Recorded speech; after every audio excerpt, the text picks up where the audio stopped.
Not only am I not sure where to begin, I'm not even sure what to say when I do. I guess the first thing is to tell everyone I did manage to get a very good lawyer. Her firm in general is rated the highest at representing men in divorce cases in my area. Instead of passing my case off to someone else on the legal team, she took on my case as her own.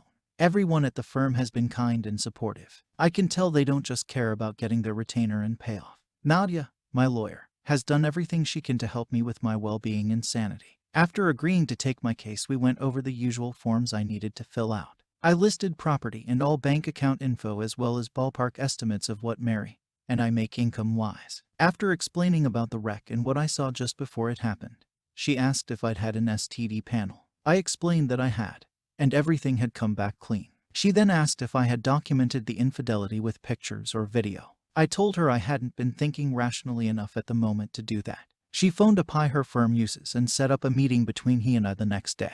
I live in an at-fault state. So, while I knew Mary was unfaithful, I needed actual evidence for the divorce to go my way. We set up one of her staff to be the go-between for me and Mary's dad as far as communication goes and to arrange drop-offs. I got her aide to go ahead and notify my soon-to-be ex-father-in-law that my ex could have the kids that upcoming weekend and following week. Nadia then asked if I had arranged therapy for me and my children. I explained I was due to have my first therapy appointment that week, but as the children had yet to be told anything, I was holding off on that. She told me as soon as I felt they were in need of any professional attention to let her know. She had several therapists she could recommend. She expressed what seemed to be sincere condolences I was having to go through all I have and will. I tend to dislike lawyers, but I do think I might have found one with an actual soul. She gave me a list of things to collect and do before our next meeting. Many of the instructions were identical to the advice users post here. So, when she told me to drop by the drugstore to get 2 DNA kits, I thought nothing of it. I knew it was standard protocol. When I got home with the kids that night, I did the cheek swabs for me and them. I sealed everything up and mailed the kits off after taking the kids to school the next morning. 2 days later was Friday, and the go-between dropped the kids off with their grandfather for the weekend that morning. I went to work, and I was just coming back from lunch when I got an email notification from my personal account. I could see it was 2 emails from the lab, so I waited to get to my computer to view them. At my desk, I opened the first email and clicked a link. The results said my son Michael is in fact my son. I opened the other email and clicked the link. I read what it said. I read what it said again. I couldn't really say anything. I just started shaking my head. I knew I had to get out of the office before breaking down, but I managed to do screenshots of both results and email them to myself as photo files. I went to my car and began bawling as the realization my daughter Carrie was in fact not my daughter set in. I can't imagine having an arm cut off would hurt much more than losing a daughter. It honestly felt like my soul had been taken from me. I don't know any other way to describe it. I didn't know who to call. I just sat there crying and wishing like hell I could wake up from my nightmare. I downloaded the 2 files from my email account and texted the pics to my lawyer. Within 20 seconds, Nadia called asking where I was. Work was all I could manage to say. She told me to stay there and someone from the firm would be there in a few minutes. I ended the call and opened the door. I began to vomit uncontrollably until I was dry heaving. By the time I managed to stop puking and feeling dizzy, one of the paralegals arrived to pick me up. She took me to the firm, and as soon as Nadia finished with a client, they ushered me into her office. The first thing she told me was that sometimes the tests come back wrong. She said she understood I was upset and had every right to be, but she urged me we needed to test Carrie and me again in a local lab to ensure nothing gets contaminated. I couldn't believe what was happening. Even after catching Mary cheating, I just assumed the DNA test on the kids was a formality. I would have never thought my wife would ever be unfaithful. But imagining she was capable of having some other man's baby, if true, who in the hell did I marry? I couldn't even confront Mary if I wanted to. I didn't have concrete proof. Yet I couldn't imagine if the results confirmed what we highly suspected, how she and I would ever have that conversation. One of the ladies in the office at the firm had a blood pressure cup and checked mine to make sure it wasn't at dangerous levels. It was elevated, and I did feel like I was close to a panic attack. Yet I was numb and in shock at the same time. I wondered what was next. I struggled to grasp my little girl might have never been my little girl. At that moment, I was so glad the kids were staying with their mom. I started wondering if both test results could be wrong and Carrie was my daughter, and Michael wasn't my son. I knew I couldn't wait 2 days to know the truth. So, the go-between set up a time she could pick Carrie up the next day for a few hours and take her back to Mary's parents. We did the test in a sterile environment, and by trained medical staff. There was no mix-up. I am not Carrie's father. It still took a day to get results, and she was back with her mom by the time I got them. But I cried even harder the second time, and I'm so glad Carrie wasn't there to witness it. I sent the results to my lawyer, and she called to check on me. She urged me to seek out family and not go through things alone. I got into my car and drove to my dad's, crying the whole way. When I got there and saw my mom, she knew something was wrong, but couldn't get it out of me. Finally, I just managed to utter, "Carrie is not my daughter." Mom asked me, "What?" But she knew she heard correctly, and I was incapable of repeating it. After about 30 seconds of silence other than me weeping uncontrollably, she stood and got her cell phone. She called my dad. She told him to hurry home. But please be very careful, that I had bad news. I could tell my dad wanted at least a hint at what could be so bad. She just urged him to be safe and get home as soon as he could. He arrived in about 20 minutes, and we all just had a long cry for hours. I'd console my dad. He'd console my mom. They'd console me. But we were all inconsolable. They of course asked me about Michael, and I assured them he was mine. They both expressed relief and then felt badly for being relieved to only be losing one grandchild. They asked me what I was going to do. I told them I didn't know. The only thing that was certain for me at that moment was that Carrie would never want for anything she needed and most things she wanted. I didn't even care about potential required child support at that moment. She was going to be taken care of. As horrible as I was feeling for myself, I felt even worse for Carrie, being totally innocent.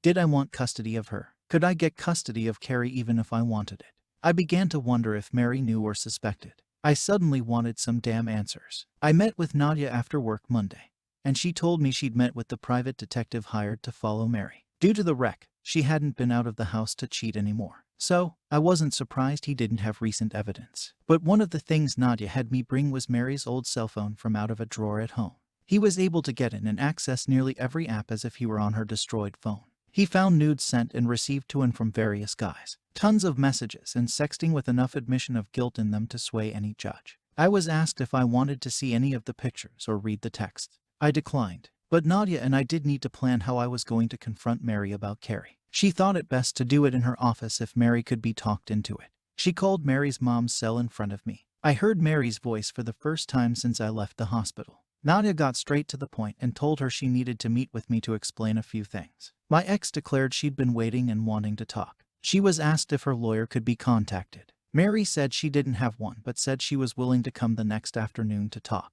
It was all I could do to get through that next day without crying like a lunatic at work and yet pretend to be getting things done. I was barely able to keep lunch down, but I left at 3 and headed to the firm feeling nauseous. I arrived first intentionally. I wanted her to be forced to enter, sit on the side away from the door and unable to try and approach me. I was scrolling through pictures of our perfect family that never existed when she came in. She needed assistance walking and was still in 2 casts from the wreck. I didn't have to worry about her trying for a hug. I thought she might be playing it up for sympathy, but we did have a bad wreck. I finally wanted her just to sit the hell down so I could ask her to explain herself. Once we were all seated, water was offered and the meeting began. My lawyer started by asking Mary if she minded us recording the meeting. She was fine with it. As soon as we started recording, my soon-to-be ex-wife began to try and apologize. I bluntly interrupted her and asked her point blank how many men had she cheated on me with and when did it start. There were enough confirmed hookups from the pie to know the guy I caught her with wasn't the first by a mile. She didn't know what we knew, of course. And I guess to reduce the severity of the incident before the wreck, her plan was to only admit to what she knew we knew. I asked her again, rough estimate, how many men she had slept with since our son was born. Giving that specific time frame seemed to give her a minute's pause, but she kept trying to act clueless. She still thought it was all a game at that point and I was losing my cool. Nadia put her hand on my shoulder and gently pushed me back away from the table. She looked at Mary and asked if I was a good father. She quickly gave me a glowing review saying she couldn't ask for a better father to raise her children. I wanted to stand and flip the table at the way she stated her children. Nadia then asked her if the other father of her child was going to be a good dad too. As Mary was asking what other father she was talking about, my counsel slid the paternity results for Carrie across the table. As much as I have hated what my life has become since discovering her cheating, I needed to be there to see her reaction in person. She was obviously shocked to know Carrie isn't mine, and she tried to hit me with the whole, "You're her father who has raised her." And I had to shut that down. I asked her who Carrie's father is. She looked down with a hint of shame and I thought she might be protecting someone. When she said she didn't know for sure who Carrie's father is, Mary saw me truly break down in tears for the first time. I just couldn't take it anymore and lost it. Mary was crying but asked to try and explain. She reminded me about the postpartum depression she went through after Michael was born. I did my best to be as sympathetic as I could at the time. I can say with certainty I spent every moment I could looking after my son so she could have time to herself. There were days she was so depressed she couldn't even get out of bed, and I looked after all of us. But I loved doing it. I loved doing it for the family I had. I remembered. I had actually been foolish enough to thinking making it through had made our relationship stronger. Nope, she didn't blame it on Rebecca. But when she first got married to go on a few girls' nights out, I was relieved if not grateful. They'd been best friends for years but hadn't seen much of each other during the pregnancy. Mary said she got really drunk the second time they went out and she let some guy feel her up while she gave him head. She said she felt guilty about it for a while. For months. But she began to resent not getting to be young and free to be with whomever she chose. She told us she started hooking up with guys the nights she would go out with Rebecca. Until the night before our wreck she'd never not come home or come home late over the years. She claimed she didn't want to develop feelings for any of the guys. She claimed she always used protection and never slept with the same guy more than 3 times. She said she just wanted sex. I was dumbfounded. Finding out your wife is a filthy lying slut tends to do that. It was like learning your life is a reality show you didn't ask to be in. I wanted to yell at her, but I was too busy calculating how many men she possibly cheated on me with over a period of years. Nadia asked her if she had any idea who Carrie's father might be, and she swore she always assumed she was mine. My lawyer pointed out that obviously something happened and suggested maybe a condom broke. When my wife confessed that did happen a few times with a few guys, I lost my shit. I asked her who in the hell she was, because I didn't know the person telling me such horrible things. Like she was telling me to pass the salt. I asked her when she started hating me and why. I asked what I had ever done to warrant being treated like she did. How could she do this to her daughter? I raged. She took it, knowing it was all true. After what she'd just told me and what I expressed about how I feel about her, divorce is a given. What was a marriage had become scorched earth. The only thing left to do was total up the casualties. I've lost a wife and daughter. That's 2. A wife lost a husband. That's 3. A daughter lost a father. And a brother had his sister become a half. Then you get into grandparents and in-laws. Mary essentially destroyed 2 entire families. Her parents will not be okay with what she was doing. And I swear by all that's holy I will let them see all the evidence the pie finds. She admitted to meeting with men from dating apps with Rebecca and using girl time as a time to hook up. She claimed she never meant to hurt me. She swore she had no idea Carrie isn't mine. I actually believe her because I had no idea either. But DNA doesn't lie. I asked why she didn't just divorce me. She came straight out and said because she didn't want to lose the security I gave her. She cried. All of it was said through tears. But I know my expression was of just scorn. I was disgusted at the person who sat across from me. I feel used, humiliated, emasculated. I feel defeated. I'm pretty sure one of the reasons she came to talk without a lawyer is due to the fact I own everything. She doesn't have much to lose outside of a small 401 Kelvin. And my assets I entered the marriage with by inheriting my grandfather's estate when I was 14. The woman I call mom is not my biological mother. My mother died when I was 2 from a rare fast-spreading cancer. My dad remarried the woman I call mom when I was 4. I have known my entire life she wasn't my biological mother, and I wasn't her biological son. I learned later she couldn't have children, and raising me helped her experience that. When my biological mother's dad died, what was left to her went to me as her heir. But I couldn't touch it until I was 21. I studied hard and went to school, but I don't have to work. Fiscally, she knows I will mop the floor with her in the divorce and she won't be getting anything close to half. She has a job. She isn't able to work at the moment with her injuries, but she has a job. Part of me wants to punish her and the other part of me wants to be done with her. Mary was obviously medicated for pain. Maybe that's why she was being so blunt. But her words just cut me deep as my imagination made them even worse. I asked if she felt any shame. She claimed she did. I asked how the hell we were going to find out who Carrie's father actually is. My STBXW started in with the I already know who her father is. BS. I was not in the mood for some philosophical discussion about what constitutes being a father. Whomever Carrie's father actually is deserves to know, and she needs to know about his family for health reasons. The evidence the pie had found didn't stretch back to before Carrie was born. I asked her if she could find any of these men or had saved their numbers. She had the audacity to say the point of losing their numbers was to never see them again. My God, how did I not see that logic? I told her she might have wanted to keep his number to let him know he had a child on the way or she got an STD. I want my name off of Carrie's birth certificate. DNA proves she is her mother's child and not mine. As stated, I will support her financially on my own free will long past her turning 18. She will not want for anything. As for my son in custody, I'm truly not sure what to do. Before the paternity test, I was strongly going for a 90/10 arrangement, giving my ex-wife custody one weekend a month and certain holidays. Now that Carrie is not mine, I don't feel right about pursuing custody for her even if I could get it. As Michael is in fact her brother, albeit half, I don't want to take him from her too. I don't want either of them to suffer. But I haven't seen Carrie since the test results, and I can't let her see me break down because of them. God knows how much her therapy is going to cost me, but I will have to pay for it. There is no way to know if her real dad can afford it.